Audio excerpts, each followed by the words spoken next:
And as I understand it, when you came back from overseas, from Italy, there was this experience you had that was really monumental in terms of you were a guard. Oh yeah, that happened before I got over. I was stationed at Georgia, basically at Fort Benning and a little camp called Camp Wheeler, Macon, Georgia, and Columbus, Georgia. And I just got in the Army, and my outfit was called on to guard some Italian prisoners of war, to escort them from one town to another. And in Columbus, they were scheduled for rest stop and eating. And bless your Pat, these prisoners of war marched into this little restaurant and ate dinner. And those of us who were black soldiers, American citizens, couldn't have a glass of water in there. We had to guard them from the outside. That was the irony of it. I've never forgotten the experience. Here I am, a black soldier who picked up his weapons. I didn't volunteer, but had been drafted to defend the honor of America and was prepared and willing to do it. Would have gone back again tomorrow if I had to do it, because I think that much. With all of its imperfections and faults, that America is still the greatest country in the world to me, and worth preserving and making better. But here I am, a black soldier, sworn to uphold the laws of this nation. I'm guarding soldiers who picked up their weapons to destroy our way of life. But because they're white and I'm black, they could sit in the cafeteria and have dinner. I could guard them, but couldn't sit down and have a meal. And 20 years later that I could do so. That kind of burned. And when I finished law school, never shall forget it, as long as the day I live, went down to Springfield, Illinois to be sworn in. Prentice Marshall, George Moore, three of us who finished DePaul. We were so happy. We finished school, had received our degrees. It's November 1948. We're going down to the Illinois Supreme Court, raise up our hands and be sworn in.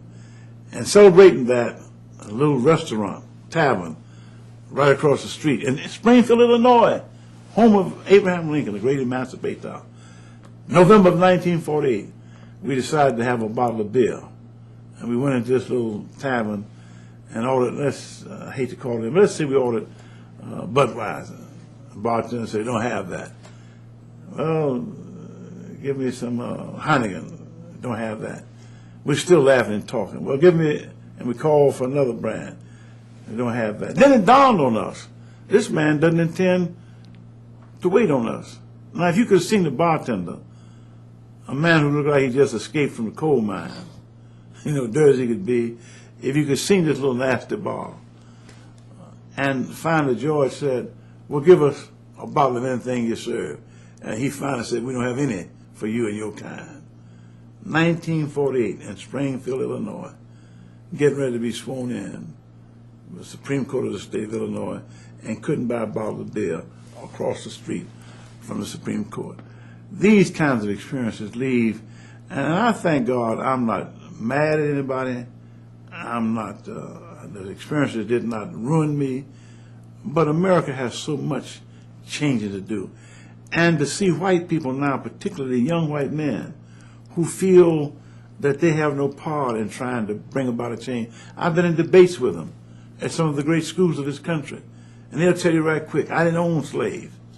I've never taken a job from you. But we're all the beneficiaries of our inheritance. And Lyndon Johnson made that point so eloquently. If you had two sons, one that you mistreated, locked up in a barn, never let him see the light of day, never let him go to school, never gave him a decent meal. But the other son, you sent him to Harvard and Yale and fed him the best food, gave him the best doctor. And then one day somebody came and said, Mr. Johnson, you've not treated your two sons right. One you've done the best you could for, and the other one you've mistreated, kept in the barn, didn't clothe, didn't feed, didn't educate. And I started crying and admit, yes, I've mistreated my son. And I sent for him and said, unlock that barn door. Bring that boy out. Give him a bath. Come here, John, you're my second son. And I confess, I've not treated you like I should have. But from this day, you equal with your other boy. Go on out there and make it. Nothing in your way. How could that boy who never had a chance be expected to compete? And that's what America has done for black folk. They took us out of a second-class culture where they closed the doors, wouldn't let me go to college, wouldn't let me go to law school, refused to let me have a decent drink, put every obstacle in the way that they could. And then one day decided they had made a mistake and said, come here, colored boy, you're equal with this white boy, now run the race. Unless we make some effort to remediate, to change.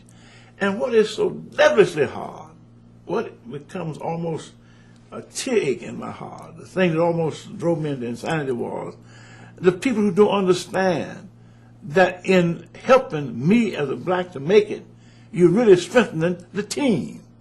Why is it that the team that has the worst record in pro basketball has the first draft choice? Why is it? I've lost nearly every game for far more poorly than anybody. The owner of the best team could say, since I have the best team, I ought to have the chance. Give me the first draft choice. No, we're going to give it to the worst team. Why? Not so much to help the team, but to strengthen the league. If we end up with 5 good teams and 20 bad teams, nobody wants to go see the team is going to get beat up every time in a game. So you, Mr. Good Team, will suffer. Every time you play a bad team, there'll be nobody coming. There'll be no interest in it. If you want to have a strong league, every team must be strong. So we do this in the draft choice to make the league strong. Incidentally, it makes each team stronger. America is not seen in so many places, and yet the genius of this country is every now and then we do see it. Every now and then we do have an Emancipation Proclamation, a 13th, 14th, 15th Amendment, an Equal Employment Opportunity Act, a Brown versus Board of Education decision. But as soon as we open the door, it looks like we rushed in to close it. Now, the late Benjamin Mays made a statement that has always had great meaning to me, and yet I see a lot of folk. So I'm going to say it on this air segment. They who start behind in the race of life must forever remain behind unless they run faster or those in front run more slowly. And to me, that's a very profound statement. It may not sound like much now, but he's saying black folk who start out behind in a race of life will never catch up unless they run faster, or the people in front run a little more slowly. And somebody says, what does that mean? Well, it simply means that if you ever expect to have equality, something unusual has to happen. And that was why we had affirmative action. That's why we've had certain kinds of things to try to let those who are behind catch up. And for those in front to take the mean, narrow, selfish position that I've never done anything, therefore I'm not willing to pay, will then destroy the very nation that we're trying to build. Because Du Bois said that the problem of the 20th century would be the problem of the color line. I'm saying, and I'm not Du Bois, anybody like him, that the problem of the 21st century will be the problem of diversity. Can we as a nation learn to live?